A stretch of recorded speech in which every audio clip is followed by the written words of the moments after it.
concern this morning, or asked to keep it brief. I think all of us have submitted some written testimony that probably exceeds what the amount of time we like to hear from us. But to summarize and get right to the point, or some of the points that I think are very important for you.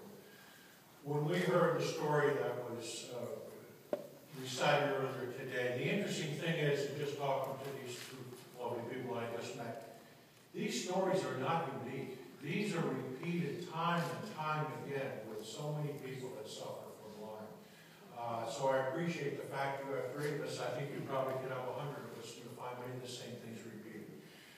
I knew I had Lyme, at least I believed I did from day one. I had the telltale signs. It took 14 years before I could get any kind of medical relief. By that time I had deteriorated so bad it was practically untreatable.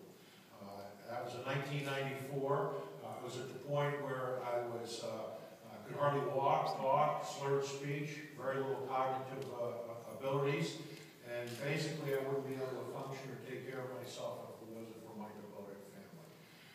Since then I've gotten some treatments that have bringing me back to life. I still suffer about 3 days out of every week where I have great difficulty functioning, but before I couldn't function for about 5 years straight. So I feel very fortunate at this point in time. But the number of cases I believe are extremely underreported because I had tests that came back negative. When it finally did come back positive, it didn't meet the criteria for center disease control to be reportable. So I think when you say there are at least 10 times more cases than what's reported, those absolutely, I think that's probably much, much greater. The difficult thing for me, which I understand from other people, they didn't know what they were suffering from. What was frustrating for me was I believed it, but I couldn't get anybody to help to identify it. I also had great difficulty with my heart. It must be in his mind because I spent over $100,000 in tests. It must be emotion, must be psychiatric. And it was just, even though I just as ill, it was gratifying to finally have identified that this is a problem. You can't treat a problem until you can identify it. So I think that's the most important thing. And I think we have to get together. My treatments are not approved by the FDA, not approved by a lot of medical profession. You know, I'm here and talking and walking today. I'm 64 years old, and if there's any ramifications, I don't care because I had no life before. I applaud all you're doing, and I really hope that this continues because with the saddest thing is I've seen lots of young children misdiagnosed in the school system as having learning disabilities, having emotional difficulties, and it was Lyme disease. And when that was identified, the school said, "Oh, I'm so glad you got your child sick." And that's sad. Thank you. Thank you. I know that each of you have written testimony, and I would welcome your submitting it for the record. We will make it part of the record. This hearing is a formal hearing of a congressional committee, so it will be in the record of formal proceedings of the United States Congress. Anything that you want to submit in writing, please feel free to do so. And I will announce also at the end of this hearing that we will take submissions from anyone who is here or anyone who would like to submit statements for the record. We will make it part of the record. So we want to make this hearing as inclusive as possible, both for the scientific community and for laymen and patients and so forth. So thank you for your testimony. Kate, thank you. I feel honored to be invited to talk to you today about my experience as a patient of Lyme disease. I most want you to understand that this did not have to happen. I didn't have to be sick for over 11 years. It was a choice made by doctors in the state of Connecticut who ignored the possibility that my symptoms could be Lyme disease. Instead, I spent years enduring stressful misdiagnoses from every type of specialist, with accompanying inaccurate medications and their frightening side effects. Finally, in 2002, I received a diagnosis and the start of treatment for not only Lyme disease, but 2 co-infections, Babesia and Bartonella. Without a Lyme-literate doctor's courage, I would not be standing here to tell my story.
are the emotional side effects of an illness that I'm still told doesn't exist.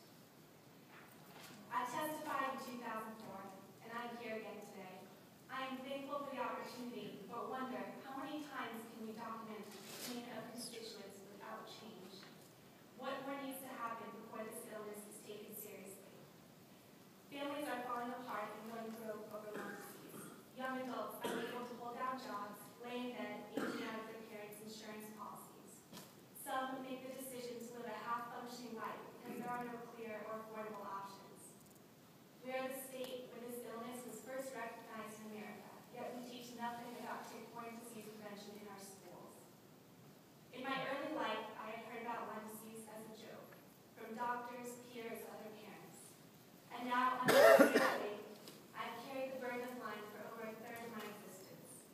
I refuse to witness my pain played out on the children across Connecticut who are participating in sports, going camping, and playing with their dogs, completely unaware of the risk that awaits them. I support this bill, and I support Senator Blumenthal. Thank you.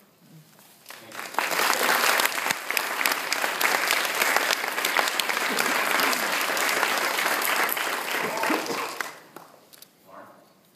Yeah, I've been struggling with Lyme disease for more than 3 years. Before the onset of symptoms, I was a very active parent. I owned my own business, working 12 hours a day, worked out 3 to 5 days a week, ran, danced, golf, and I was a martial arts practitioner.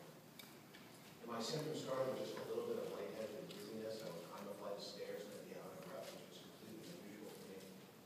And I started seeing doctors at that point, and my symptoms were escalating, and eventually they included extreme fatigue, where I just couldn't get out of bed, migraines, I had problems with small motor skills, I had memory loss, I had delayed cognitive functioning, I had slurred speech, and I couldn't participate in normal everyday activities. I'm married and have 3 young children, and my wife and 2 of my kids are new to that. And the youngest of my children, who's not here today, hasn't known a father without Lyme disease. I couldn't volunteer to coach a sport. I couldn't teach my daughter how to ride a bicycle. I couldn't give my son piggyback rides. I couldn't carry a sleeping child from their car seat into their warm bed.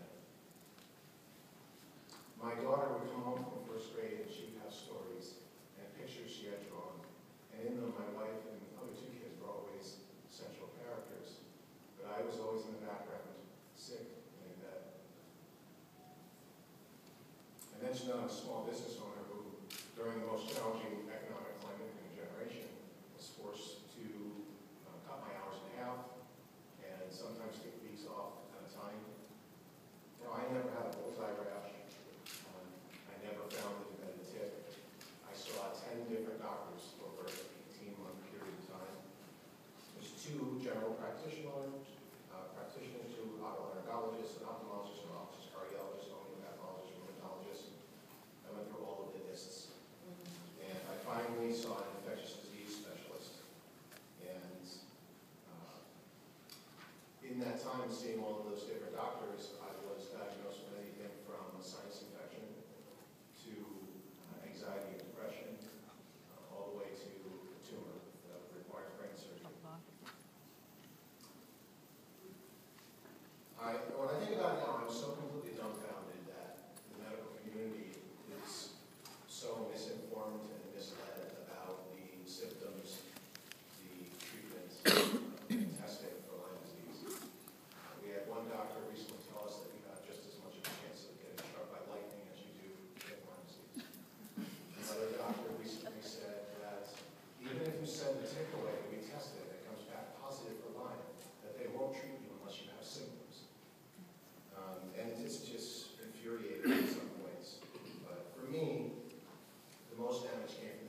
And this is in addition to what the insurance company actually paid for my behalf.